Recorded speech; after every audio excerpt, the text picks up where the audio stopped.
the code Samurai, but well, really that has nothing to do with what I'm going to talk about. The subtitle is much more explanatory. It is a programming junkie's guide to a quick coding fix.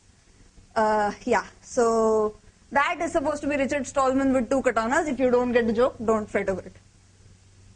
Okay, so a brief history. In the beginning, there was a big bang, but no, not that far a beginning, and no soft kitties either. Okay, so to begin with, a little bit about me and why I'm doing what I am doing. I like linguistics and logic equally. Now, you might say, what's so special about that? Everybody does. The special thing, or the problem, as it were, is that I'm equally good at both. Now, while that tends to screw over your aptitude tests, they tend to give you a whole gamut of suitable professions ranging from author to scientist. What it also does is that it lets you appreciate artificial logic languages a little bit more and helps you possibly develop a penchant for, say, software programming. So it was that I took up computer science in school and did passively well at it and wanted to continue doing this for a living. Then college happened and so did instrumentation and control, which is quite a huge departure from software programming and was not really the field of choice for me. But I managed to stay loyal to my first love, as it were, while not abandoning my karma bhumi entirely. So the rest of the talk is going to be about that, so let's get to it. Okay, so one thinks the only thing one needs to do engineering in India is get into a halfway decent college and then you're set for life.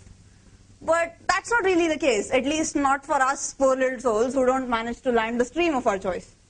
So what does one do that way when one is interested in coding and gets pushed into a branch that is nowhere related to it? What does one do then? Well, let me tell you, first-hand experience. Coming across software projects when the stream of engineering you're doing is nowhere related to software can be a Herculean task. It is very difficult to come across guides who are willing to give you software projects when they know that you have absolutely no experience in the same. But luck, providence, God, the flying spaghetti monster, call it what you will, favored me, and soon a classmate and I were doing a project with a faculty, Mr. Anand Gupta here, related to graphics. So moving on to that.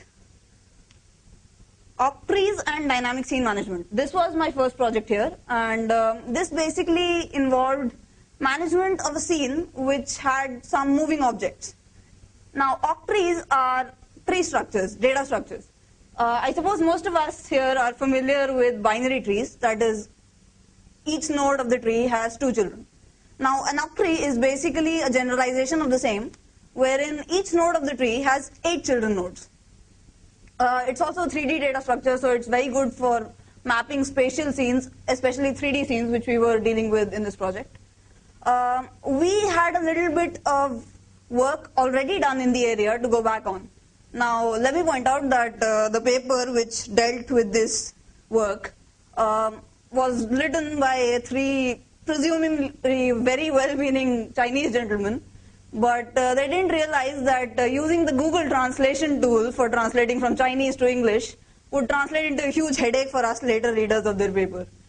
However, we managed to somehow make sense of their paper and realized that what they had basically done was use octrees which had nodes like this. Now, this is one node, and its 8 child nodes are the nodes that you get by slicing along those planes. When you basically slice a cube in 3 dimensions, you have 3 mutually perpendicular planes and you get 8 smaller cubes. Now those 8 smaller cubes are your child nodes of the bigger node. Now what they had done was, if they had, say, a bunny and a dragon in a scene, and they wanted to interchange the two, what they would do was take a small node to house the bunny, a big node to house the dragon, and then during movement, in order to preserve the seamlessness of the background, they would resize the nodes. Now that obviously took a huge toll on system resources because it was being done at runtime, obviously. Now, I will not pretend to have done anything majorly path-breaking. What we figured was that if we could somehow remove this aspect of resizing of nodes, we could come up with better time complexity for the system. So basically, we just did something as simple as making the smallest node of the scene large enough to house the dragon itself. So what happened was the bunny was in a huge node, as large as the dragon. But when you had to interchange them, you didn't have to resize. You simply had to move this huge node right over there and that huge node over here. It didn't make a difference, but it brought down the time complexity by about 25%, which was great. So we also wrote a paper on this, which was presented at the IEEE INMIC conference in 2008.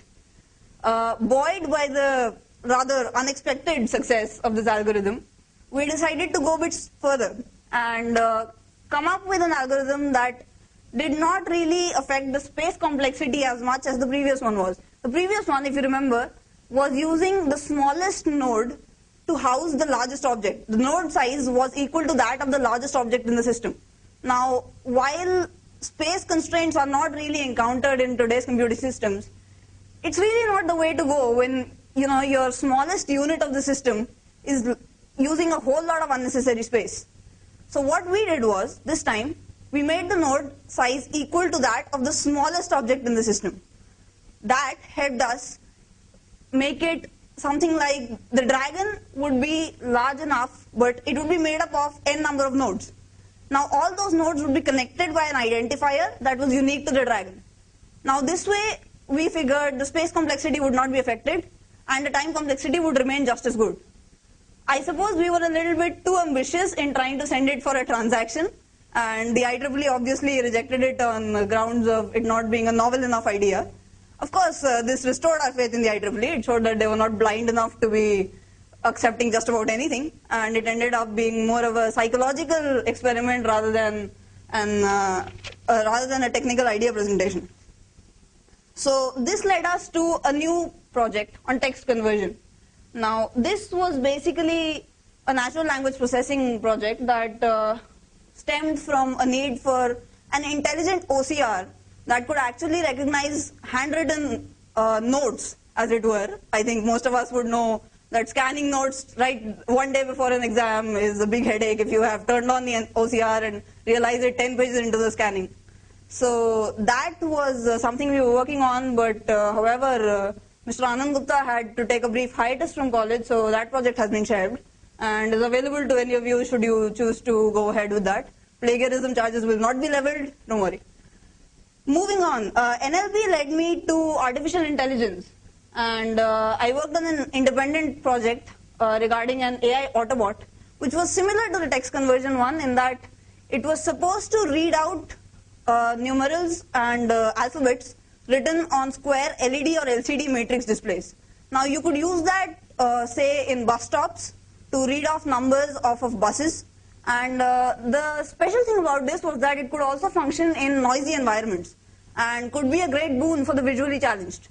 This used neural networks, which then, this is say an O in pristine conditions and that is a noisy O, and the system could recognize both of them as O under 90% of the situations. So something like this would be a great boon for somebody who could not read those numbers.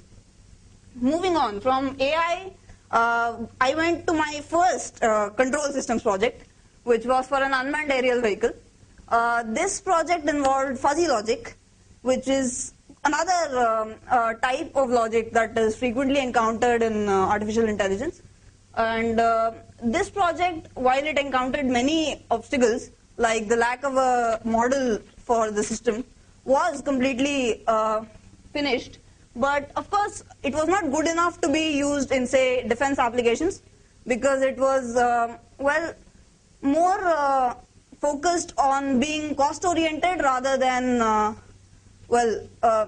efficiency-oriented. But it could be used for some basic surveillance, as if you wanted some models of buildings from an aerial viewpoint, you could use this. Then we come to the nonlinear control using hidden Markov models, which is my BTech project, which I'm currently working on. This again is a very highly specific control systems project, but involves a whole lot of programming and math. Now, a hidden Markov model is a doubly stochastic embedded process. That is, say you're outside of a room and inside the room are some n balls like this, each of them having colored balls. and somebody throws out a ball from some random ball. It could be a green ball or a red ball or a yellow ball. All you can see is the color of the ball. You don't know which ball it has come from, and you don't know which color will come next. The thing hidden Markov model chooses to model is a system exactly like this, where you don't know which ball it is and you don't know the color of the ball. So you have two layers of stochasticity, and this makes it very useful for modeling some system that has some inherent chaos or nonlinearity. And this is what we're doing currently, and this is a project in progress. And the final implementation for this will be in hardware. And it was this, but not just this, that led me to consider doing a project in hardware.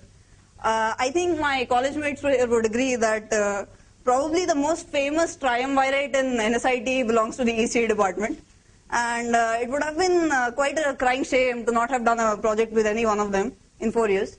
So it was thus that I, along with a classmate, whatever else I might say, I did not have the guts to do this on my own, approached Professor Dhananjay Gadre for a project in hardware, which is a pulse oximeter. A pulse oximeter basically uses light to measure the level of oxygen in your bloodstream. The level of oxygen can be used to diagnose various range of diseases, and is also used to measure the amount of anesthesia one might need in highly specific conditions. This has been done before, but the implementation from earlier has relied on MATLAB and computers.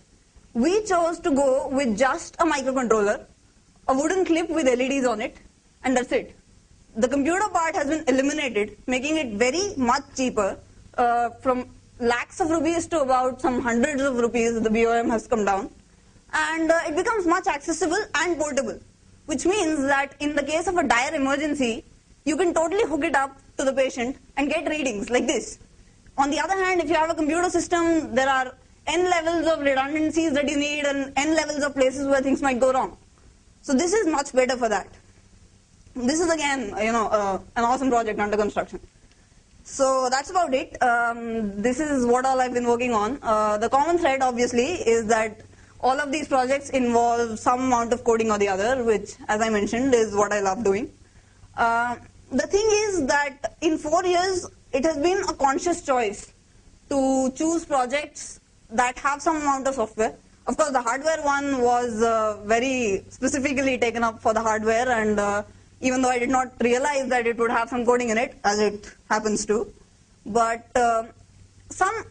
whenever I've had a choice, I have chosen to go with the software part of things and not stay with the hardware or the control systems part of things. It has been a conscious choice because it has been, my field of choice. I have come into instrumentation not by choice, but because of necessity, if you will. And this presentation was basically to show that sometimes, you do end up coming into a field that you didn't want to come into in the first place, but you can still do what you like doing, provided you take